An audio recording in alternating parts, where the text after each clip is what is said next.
Assalamualaikum selamat datang kembali di Guru Gembul Channel. Saya pernah membuat video ini yang merupakan kritik saya terhadap beberapa paranormal di Indonesia. Tentu saja video itu tidak ditujukan untuk menyebar kebencian pada satu pihak tertentu atau menyampaikan hasutan dan sebagainya. Tentu saja tidak seperti itu, sama seperti video-video saya yang lain. Tetapi di kolom komentar ada satu hal yang benar-benar membuat saya berpikir, dan saya pikir ini memang selayaknya dibahas. Karena ini adalah salah satu kajian yang sangat menarik tentang berpikir, yaitu di kolom komentar itu disampaikan oleh seseorang bahwa saya itu terlalu rasional. Kan faktanya bahwa di dunia ini ada terlalu banyak hal-hal yang tidak rasional. Di dunia ini banyak hal yang misterius. Maka hal-hal yang misterius itu semestinya kita hormati dengan tidak mengulik-nguliknya dengan rasio. Karena manusia itu rasionya terbatas. Untuk hal-hal yang wujud, kita bisalah membahas itu secara rasional. Tapi untuk hal-hal yang misterius sebaiknya jangan, karena ini adalah masalah-masalah kebatinan. Kemudian dia mengungkapkan bahwa ilmu-ilmu yang dikuasai oleh paranormal di Indonesia, misalkan, itu adalah ilmu kebatinan, itu adalah ilmu kepekaan membaca alam, kepekaan karena dekat dengan Tuhan dan sebagainya, atau dengan makhluk-makhluk astral dan sebagainya. Maka ketika, misalkan dia katakan, ketika ada Mbak Yu atau ada paranormal lain di Indonesia itu menyampaikan satu ramalan, satu pemikiran, satu prediksi dan sebagainya, kemudian orang-orang Indonesia mentertawakan itu, maka sesungguhnya kita sedang mengalami krisis identitas. Krisis identitas terhadap leluhur dan nenek moyang kita sendiri. Kan ramalan itu pengetahuan tentang masa depan, tentang masa lalu, atau hal-hal yang bersifat abstrak itu dan astral itu seluruhnya adalah warisan dari nenek moyang kita. Nenek moyang kita sudah terbiasa untuk melakukan hal-hal itu, melakukan pengobatan alternatif yang menggunakan pendekatan-pendekatan kebatinan dan sebagainya. Nah, itu yang merupakan warisan dari leluhur, kenapa sekarang malah dijadikan bahan tertawaan?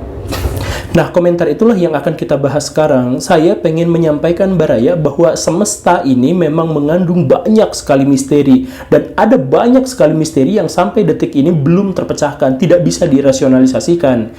Kita sepakati atas hal itu. Bahkan orang yang paling skeptis sekalipun di seluruh dunia pasti akan mengakui bahwa di dunia ini ada misteri yang belum terpecahkan, atau ada misteri yang tidak bisa sampai sejauh ini dirasionalisasikan. Tetapi hanya gara-gara tidak semua hal bisa dirasionalisasikan, bukan berarti kita menjual misteri itu di pinggir jalan dengan harga yang murah. Misteri itu adalah ibu dari ilmu pengetahuan, baraya. Tidak ada satupun ilmu pengetahuan di dunia ini yang kita kenal sekarang dengan seluruh metodologinya yang tidak lahir dari sebuah misteri. Misteri itu adalah sesuatu yang belum terpecahkan, dan ketika kita mampu memecahkannya, kemudian kita bisa menciptakan metodologi sehingga orang lain pun bisa sama-sama memecahkannya, maka disitulah peran dari misteri itu. Maka sesungguhnya misteri itu lebih agung daripada ilmu pengetahuan. Karena itu please jangan rendahkan, jangan remehkan misteri dengan menjualnya secara sangat murah. Bagaimana cara atau maksudnya menjual murah itu? Yaitu ketika kita menemukan sebuah fenomena yang dianggap misterius, maka pecahkan itu secara logika. Jangan dulu menggunakan pendekatan klinik dan mistik. Kalau kita benar-benar tidak bisa memecahkannya, barulah kita sebut itu misteri. Jadi kita habiskan dulu ilmu pengetahuan kita, seluruh kemampuan kita dalam berspekulasi, seluruh pengetahuan kita dalam beropini, seluruh pengetahuan kita dengan metodologi yang kita ketahui selama ini, itu kita gunakan untuk memecahkan misteri itu. Jadi misterinya ada di atas pengetahuan. Nah, sampai akhirnya si misteri itu bisa kita pecahkan. Selesai, dan akhirnya di situ muncullah peradaban, muncullah pengetahuan. Tetapi ketika misteri itu ternyata gagal, misteri itu akan menjadi misteri yang agung karena tidak terpecahkan oleh nalar logika. Jadi nalar logika itu ada di bawah misteri itu. Kan begitu. Nah, karena nalar logika itu ada di misteri, maka misteri itu menjadi sangat mahal, menjadi sangat hebat, menjadi sangat bagus, dan pada gilirannya menjadi sangat sakral. Kita misalkan mengetahui soal konsepsi kita tentang Tuhan. Ada begitu banyak konsepsi tentang ketuhanan di seluruh dunia. Kenapa dia tetap diagungkan? Karena misteri tentang Tuhan adalah sesuatu yang belum bisa kita pecahkan dengan nalar. Karena itu misteri itu tetap agung dan tetap tinggi. Nah, begitulah kurang lebihnya baraya rumusannya itu. Baraya boleh percaya atau tidak, sesungguhnya hidup saya itu dipenuhi oleh cerita-cerita mistik dan klinik, atau bisa dikatakan dipenuhi oleh cerita-cerita yang untuk banyak orang belum bisa dipecahkan secara nalar logika. Misalkan ketika saya berumur sekitar 10 tahun, saya ada di rumah nenek saya. Rumah nenek saya itu panggung, orang Sunda, palupuh gitu. Jadi alasnya itu terdiri atas bambu-bambu yang dientep. Saya bermain dikelilingi oleh keluarga saya pada waktu itu, sampai satu kali ketika saya sedang berdiri tegak, tiba-tiba kaki saya disundul oleh sesuatu dari bawah. Saya melihatnya itu seperti mangkok bakso yang dibalik, karena warnanya putih dan besar seperti itu. Aneh, karena itu sela-selanya sangat kecil sekali, tidak memungkinkan untuk benda sebesar kepalan tangan atau lebih besar daripada itu untuk keluar dan menyundul kaki saya, sampai kaki saya terangkat agak naik. Tetapi semua orang melihat itu. Saya karena melihatnya mangkok bakso agak biasa-biasa aja, tetapi setelah kejadian itu nenek saya bercerita bahwa dalam sudut pandangnya yang agak jauh dari saya, dia juga melihat itu adalah tulang lutut yang keluar dari bawah dan menyundul kaki saya. Semuanya melihat, semuanya sepakat warnanya putih dan ukurannya ya kurang lebih sebesar kepalan tangan. Nah, ini adalah salah satu misteri yang sampai sekarang belum bisa saya pecahkan. Benda apa itu gitu. Tetapi ya tentu saja orang-orang di sana sudah sepakat bahwa itu adalah makhluk astral, makhluk gaib yang karena satu hal berusaha untuk memberikan informasi atau berusaha untuk berkomunikasi dengan kita, entah bagaimana caranya. Dan kisah-kisah semacam itu memenuhi kehidupan saya, Baraya. Atau yang kemarin lah ya, kan sekitar 4 atau 5 tahun yang lalu saya itu suka ngerukiah orang. Nah, pernah satu kali setelah saya berhasil untuk menarik keluar salah satu jin yang luar biasa kuat, rumah saya itu diteror. Saya kan guru, mengajar jam 8 pagi. Ketika saya bersiap-siap, saya datang ke dapur karena di situ ada tempat sepatu, saya mau pakai sepatu. Semua peralatan dapur bergerak. Katel yang digantung, panci yang digantung, sendok, serok, dan sebagainya yang ada di dinding-dinding dapur itu semuanya bergerak. Lemari, pintu lemari yang kitchen set itu juga terbuka, tertutup, terbuka, tertutup.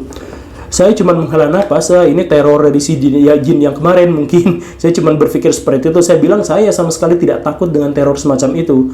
Ciptakan sesuatu yang lebih mengerikan kalau berani. Kurang ajarnya saya begitu seperti itu. Dan saya abaikan saja, saya pergi untuk berangkat ke sekolah. Tetapi baru saja sampai di jalan, istri saya nelpon. Ini kenapa dapur berantakan kayak gini? Ya, saya gak bisa bilang apa-apa, nanti aja lah saya ceritakan. Pokoknya baik-baik aja, sok aja masak apa adanya. Dan saya pun pergi. Nah, cerita-cerita semacam ini adalah cerita yang biasa saya alami, walaupun sekarang-sekarang menjadi jarang ya. Tapi apapun itu, setiap manusia mungkin pernah menghadapi atau mengalami cerita-cerita yang aneh. Tetapi walaupun saya mengalami sendiri pengalaman yang aneh seperti itu, saya tidak akan langsung mengambil kesimpulan bahwa itu benar-benar jin, itu adalah makhluk astral atau dan sebagainya. Saya masih membuka kemungkinan misalkan bahwa itu ada gempa. Saya buka kemungkinan bahwa memang ternyata ada angin, ada celah yang cukup untuk membuat angin bergerak atau apapun itu. Saya mencoba untuk merasionalisasikannya. Nah, kenapa harus maksa seperti itu? Karena misteri itu harus ditempatkan di atas ilmu pengetahuan. Setelah seluruh nalar logika kita tidak mampu mengungkapkan misteri itu, barulah misteri itu kita akui bahwa itu memang belum terpecahkan. Lah, kenapa sih harus ribet itu? Karena kita manusia, Baraya. Manusia itu dituntut untuk berperadaban. Peradaban itulah yang akhirnya membuat citra kita sebagai manusia itu sempurna. Dan kenapa kita harus berperadaban? Bagaimana caranya agar kita berperadaban? Dengan mengoptimalkan seluruh daya nalar dan logika kita. Itulah yang namanya manusia. Kan kita tahu itu semua. Kan begitu ya? Makanya saya sampaikan misalkan begini, Baraya, saya tidak berusaha untuk menjelek-jelekan leluhur dan nenek moyang kita. Tapi mari kita pikirkan sama-sama. Orang nenek moyang kita konon katanya bisa terbang.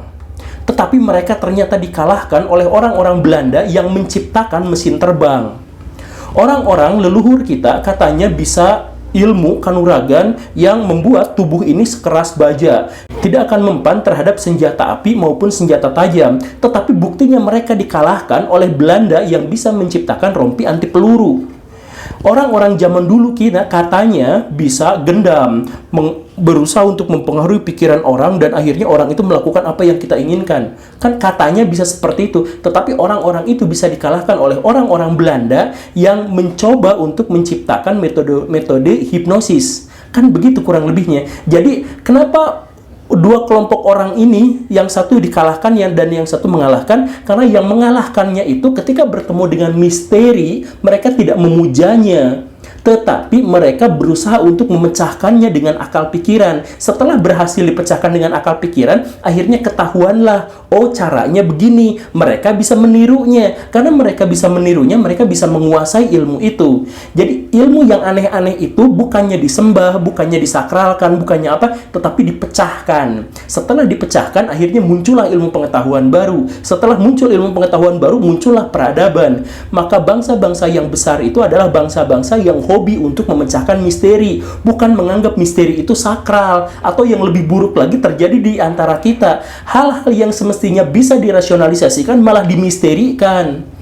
Ada rumah kentang, gak kejadian apa-apa, cuman bau kentang doang, itu bisa dipecahkan secara rasional dengan sangat mudah. Tapi kita langsung memilihnya untuk menjadikan itu sebagai misteri. Hancurlah peradaban kita. Kita menjadi pengekor, kita menjadi pengikut, karena setiap ada misteri, kita tidak mau memecahkannya. Jadi nenek moyang kita salah? Tidak salah, Baraya. Mereka itu bagaimanapun berusaha untuk memecahkan misteri-misteri yang ada di alam. Kenapa hujan, kenapa terjadi badai dan sebagainya, mereka untuk berusaha untuk memecahkan masalah-masalah itu. Tetapi karena keterbatasan ilmu pengetahuan di masa lampau, maka wajar ketika mereka gagal dan akhirnya menjadikan itu sebagai sesuatu yang misterius. Dan karena satu hal, mereka kemudian memilih untuk melakukan spekulasi mistik. Kan bisa saja seperti itu. Nah, tetapi setidaknya mereka sudah pernah berusaha untuk memecahkan misteri itu. Nah, kalau kita memang berusaha untuk menghargai leluhur kita, maka hargai upaya untuk memecahkan misteri itu, bukan berusaha untuk mengikuti kegagalan mereka dalam memecahkan misteri itu. Kan gitu ya, Baraya ya. Jadi bayarlah kesalahan dan kelemahan nenek moyang kita yang sangat kita hargai itu dengan menjadikan generasi kita sebagai generasi yang mantap, yang hebat, yang bisa menyelesaikan PR-PR yang tidak bisa dijelaskan oleh leluhur kita. Ya, tapi begini Baraya, saya pengen menutup video ini dengan sebuah kisah-kisah nyata dari ayah saya. Jadi ayah saya orang Sunda, hidup di sebuah kampung di masa lampau yang bahkan listrik pun tidak masuk ke sana. Ya wajar lah, di masa lalu namanya juga ya. Tidak ada listrik, tidak ada apa, dan ayah saya itu mengaji pada seorang ustadz kampung pada waktu itu. Pada waktu itu ustadz dengan dukun itu tidak bisa dipisahkan karena budaya memang pada waktu itu masih seperti itu. Nah, si ayah saya itu minta diajarkan ilmu pelet, dan si gurunya ini memberi ilmu pelet setelah sekian teori dipelajari, setelah sekian wirid dipelajari, akhirnya dikasih syarat terakhir. Kalau mau menguasai ilmu pelet ini, harus mandi di 7 sumur jam 12 malam. Dengan ritual-ritual tertentu yang kemudian diajarkan. Si ayah saya karena pengen menguasai ilmu pelet itu, akhirnya melakukan ritual yang sama, selalu dalam waktu-waktu tertentu. Sampai satu kali, salah satu syaratnya itu kan harus mandi di 7 sumur yang berbeda. Nah, sumur di masa lampau itu kan sumur umum, sumur terbuka gitu. Jadi di pinggiran kampung biasanya ada sumur-sumur seperti itu. Nah, mandilah ayah saya jam 12 malam di sumur seperti itu. Tanpa diduga, datanglah seorang pengaman desa, hansip, yang biasa berputar mengelilingi desa untuk menjaga keamanan. Dia tertarik dengan suara gemercik air dari sumur tempat ayah saya itu mandi. Dia kaget, ketakutan, tapi bagaimanapun untuk menjalankan tugasnya dia mendekat. Apa nih kira-kira di sumur ini jam 12 malam ada suara gini? Dia mendekat dengan kaget, ketakutan, dan ayah saya mengintip. Aduh, ada hansip, gimana ini? Dua-duanya tegang. Kan ayah saya juga nggak mau ketahuan kalau sedang melakukan ritual untuk mendapatkan pelet karena nggak laku sama cewek kan. Jadi dua-duanya sama-sama takut. Nah, sampai suatu kali bener-bener dekat dan akhirnya sampailah si hansip itu di sumur yang dimaksud. Dia senter ke dalam pas muka bapak saya. Tapi nggak tahu kenapa tiba-tiba si hansip itu bener-bener sangat ketakutan dan lari tunggang langgang. Esok paginya, jam 8 pagi, ayah saya menemukan kerumunan orang di pos ronda, di pos satpam. Ternyata, orang yang malam tadi memergokinya itu sedang diruqyah sama seorang ustadz. Dia bersumpah berkali-kali, demi Allah, kata si hansip, saya melihat jurig, hantu di sana, mukanya jelek, giginya jelek, badannya bau, tepat di hadapan saya. Aduh, dia cerita panjang lebar tentang itu. Dan begini, begitu. Kemudian si ustadz yang meruqyahnya itu, yang ada di sebelahnya, dia bilang, jangan khawatir, itu cuman sekedar makhluk dari sana mau ke gunung sana, dia di sini dulu karena memang beristirahat atau apa. Jangan khawatir, jangan tegang. Kalau di sini orangnya tidak sompral, orangnya baik-baik, semuanya pasti tidak akan terjadi hal-hal yang buruk. Nah, kata si ustadznya seperti itu. Ayah saya yang melihat itu ya tidak mau berbicara apapun karena dia juga tidak mau dibongkar rahasianya kan. Akhirnya selama sebulan itu menjadi bahan pembicaraan bahwa memang di situ, di kampung itu ada makhluk yang lewat. Nah, begitulah Baraya kurang lebih mekanisme tentang terciptanya sebuah mitos. Satu di antara sekian banyak mekanisme. Jadi maksudnya Baraya, cerita-cerita tentang Nyi Roro Kidul, cerita tentang tuyul, kuntilanak, dan sebagainya, secara historis kurang lebih mekanismenya sama seperti yang menimpa ayah saya tadi itu.